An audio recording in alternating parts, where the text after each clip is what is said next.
प्यारे बच्चों, स्वागत है आपका 9th क्लास की हिंदी की क्लास में। आज हम कृतिका बुक है जो हमारी, उसमें चैप्टर नंबर 4 जिसका नाम है माटी वाली, उसको आगे कंटिन्यू करते हैं। यह इस चैप्टर से रिलेटेड सेकंड वीडियो है। प्रीवियस वीडियो में हमने माटी वाली कौन थी और वह माटी कहाँ से खोदकर लाती थी और किस तरह से वो मिट्टी को घर घर पहुंचाती थी, इसके बारे में पढ़ा।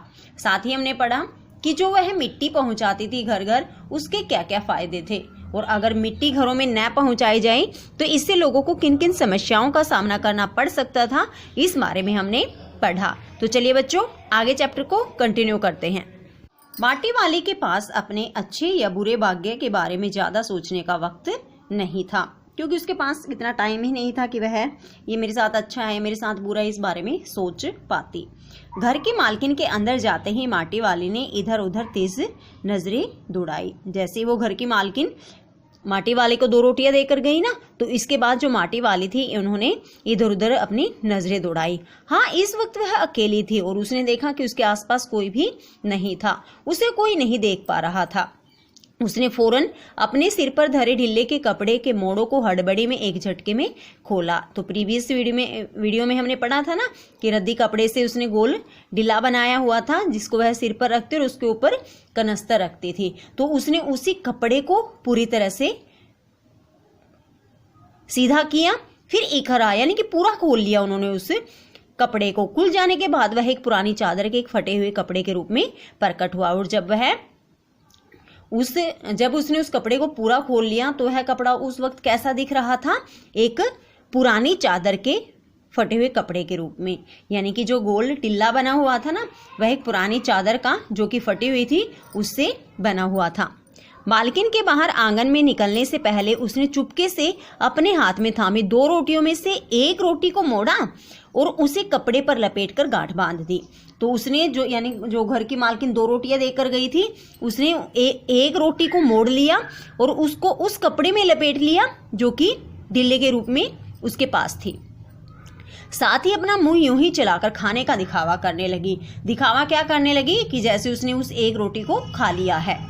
घर की मालकिन पीतल के गिलास में चाय लेकर लौटी। उसने वह गिलास बुढ़िया के पास जमीन पर रख दिया। तो जो घर की मालकिन थी वह पीतल के गिलास में चाय लेकर आई और उसने उस गिलास को उस माटी वाली के पास रोक दिया। ले, सद्दा बासी साग कुछ है नहीं अभी, इसी चाय के साथ निगल जा। तो उसने क्या कहा कि अभी कोई बासी साग वगैरह भी नहीं है जो रोटियों के साथ दे सकूं, तो इस चाय के साथ ही रोटी को खा ले। माटी वाले ने खुले कपड़े की एक छोर से पूरी गोलाई में पकड़कर पीतल का वह गर्म गिलास हाथ में उठा लिया। तो जो कपड़ा खोल रखा था ना उसने, जो चादर के रूप में था, उससे उस पीतल को गिलास से उसने उस कपड़े से पीतल के गिलास को पकड़ लिया। अपने होठों से गिलास के किनारे को छुआने से पहले शुरू में उसने उसके अंदर रखी चाय को ठंडा करने के लिए सू सू करके यानी कि हवा मारी और लंबी लंबी फूके मारी। हवा मार के मतलब वो जो चाय थी उसको ठंडा किया। तब रोटी के टुकड़ों को चबाते हुए धीरे धीरे चाय सुड़कने लगी। तब रोटी को खाने लगी और साथ में चाय पीने लग गई। चाय तो बहुत अच्छा साग होती है ठकुराइन जी। तो घर की मालकिन ने कहा था ना कि इस समय कोई सद्दाबासी नहीं साग नहीं है, तो उस बात का उसने क्या जवाब दिया कि चाय तो अपने आप में ही बहुत अच्छा साग हो जाती है। भूख तो अपने में एक साग होती है बुढ़िया, भूख मीठी की भोजन मीठा।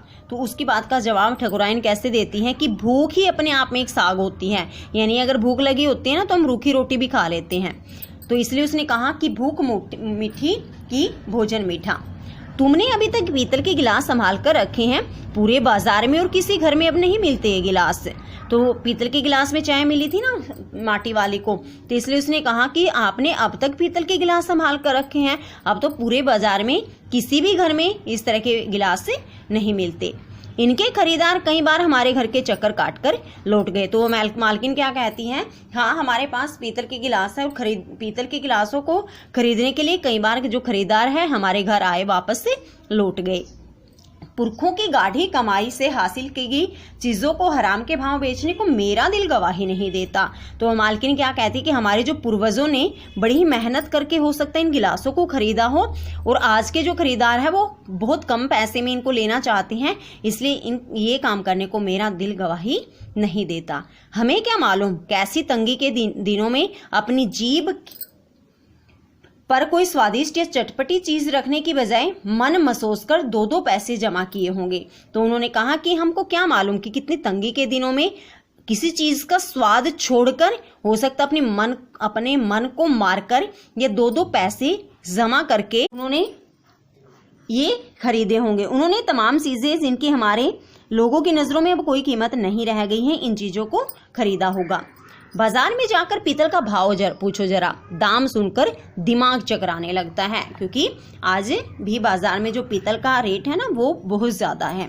और ये व्यापारी हमारे घरों से हराम के भाव इकट्ठा कर ले जाते हैं तमाम बर्तन भांडे। जो व्यापारी जो खरीदार होते हैं ना, वो जब घर से बर्तनों को खरीदते हैं तो बहुत कम भाव में खरीदते हैं, और जब बाजार में जाकर पीतल के बर्तन खरीदते हैं तो बहुत ज्यादा महंगे मिलते हैं। कांसे के बर्तन भी गायब हो गए हैं सब घरों से। तो बात करते हैं कि जैसे पीतल के बर्तन खत्म हो गए हैं, वैसे ही कांसे के बर्तन भी अब बहुत कम नजर आते हैं। इतनी लंबी बात नहीं सोचते बाकी लोग। अब जिस घर में आओ वहां या तो स्टील के भांडे दिखाई देते हैं या फिर कांच और चीनी मिट्टी के। तो जो घर की मालकिन है वो ये कहते हैं कि लेकिन इन सब बातों को कोई भी नहीं सोचता। अब हम जिस भी घर में जाएंगे वहां या तो स्टील के बर्तन मिलेंगे या फिर कांच या फिर चीनी मिट्टी के। अपनी चीज का मोह बहुत बुरा होता है। मैं तो सोचकर पागल हो जाती हूँ कि अब इस उम्र में इस शहर को छोड़कर हम जाएंगे कहाँ। तो बातें आगे बढ़ती चली जाती हैं। तो वे कहते हैं कि अपनी चीज के प्रति जो हमारा लगाव होता है ना वो बहुत बुरा होता है। और मैं तो कई बार ये सोचती हूँ कि अगर हम इस शहर को छोड़ना होगा तो हम इस शहर को छोड़कर कहाँ जाएंगे। तो जो माटी वाली कहती है, ठकुराइन जी जो जमीन जायदादों के मालिक हैं वे तो कहीं ना कहीं ठिकाने पर जाएंगे ही, पर मैं सोचती हूँ मेरा क्या होगा, मेरी तरफ देखने वाला तो कोई भी नहीं है। तो उस घर की मालकिन की बातों का जवाब देते हुए माटी वाली कहती है कि जिन लोगों के पास अपनी ज़मीन है, जायदाद है, उनको तो कहीं ना कहीं ज़मीन जायदाद बदले में मिल जाएगी, लेकिन मेरा क्या होगा क्योंकि मेरी तरफ तो देखने वाला कोई भी नहीं है। यानी जो माटी वाली थी ना उसके पास अपनी कोई भी ज़मीन नहीं थी।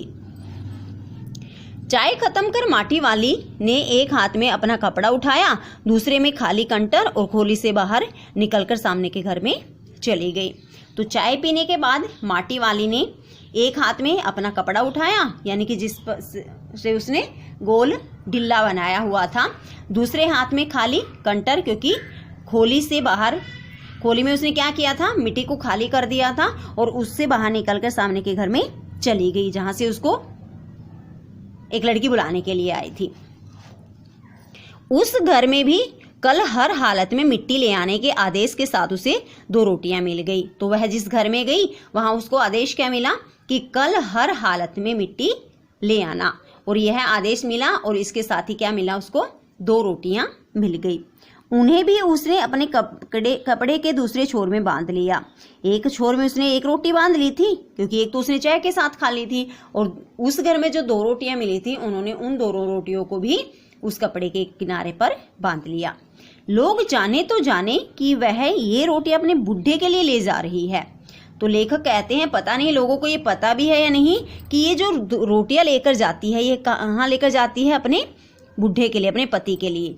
उसके घर पहुंचते ही अशक्त बुढ़ा कातर नजरों से उसकी तरफ देखने लगता है, और जैसे ही वह माटी वाली अपने घर पहुंचती है तो अशक्त यानी कि शक्तिहीन जो बूढ़ा है वह कातर दया भरी नजरों से माटी वाली की तरफ देखने लगता है। वह घर में रसोई बनने का इंतजार करने लगता है कि कब रोटियां तैयार होंगी। आज वह घर पहुंचते ही 3 रोटियां अपने बुढ़े के हवाले कर देगी। रोटियों को देखते ही चेहरा खिल उठेगा बुढ़े का। तो ये सारी बातें माटी वाली सोच रही, क्योंकि उसके पास कितनी रोटियां थी, 3 रोटियां थी, और वह यही सोच रही है कि जाते ही जब मेरा पति रसोई का इंतजार करेगा ना तो मैं जाते ही क्या करूंगी, ये 3 रोटियां अपने पति को दे दूंगी, और जैसे ही मेरा पति 3 रोटियों को देखेगा तो उसका चेहरा खिल उठेगा। साथ में ऐसा भी बोल दूंगी साग तो कुछ है नहीं अभी। तो वह ये सारी बातें सोच रही है, क्योंकि सब्जी नहीं थी उसके पास, तो कोरी रोटियां ही थी। तो वह सोचती है मैं साथ में ये भी कहूंगी कि आज कोई सब्जी नहीं है, और तब उसे जवाब सुनाई देगा भूख मीठी की भोजन मीठा। और वह सोचती है कि तब जब मैं अपने पति को ये कहूंगी कि आज कोई सब्जी नहीं है, तो वह उसे क्या जवाब देगा कि भूख मीठी की भोजन मीठा। उसका गांव शहर कितना पास भी नहीं, कितना ही चलो फिर भी घर पहुंचने में 1 घंटा तो लग ही जाता है। यानी कि वह जिस गांव में रहती है ना, उसका जो गांव है शहर से इतनी दूर है कि वहां तक जाने में उसको 1 घंटा लग जाता है। रोज सुबह निकल जाती है वह अपने घर से, रोज सुबह वह अपने घर से निकल जाती है। पूरा दिन वह क्या करती है, पूरा दिन माटा खान में मिट्टी खोदने, फिर अनेक स्थानों में फैले घरों तक उसे पहुंचाती है। तो वह पूरा दिन क्या काम करती है, पहले माटा खान जाती है, वहां से मिट्टी खोदती है, और टिहरी शहर में जिस घर से उसको आदेश मिलता है उन सभी घरों में वह उस मिट्टी को, लाल और चिकनी मिट्टी को पहुंचाने का काम करती है। तो प्यारे बच्चों, ये था हमारा आज जो चैप्टर रीड था, जिसमें जो माटी वाली है उसकी गरीबी की तरफ संकेत किया गया है। यानी कि वह इतनी गरीब है कि पूरे दिन में उसको जो 4 रोटियां मिली थी, वह पूरा दिन में सिर्फ 1 रोटी खाकर अपना भरण पोषण करती हैं, और बाकी 3 रोटियों के बारे में सोचती है कि वह उन तीनों रोटियों को अपने पति को दे देगी। तो इससे संकेत मिलता है कि वह बहुत ही गरीबी में अपना जीवन यापन कर रही थी।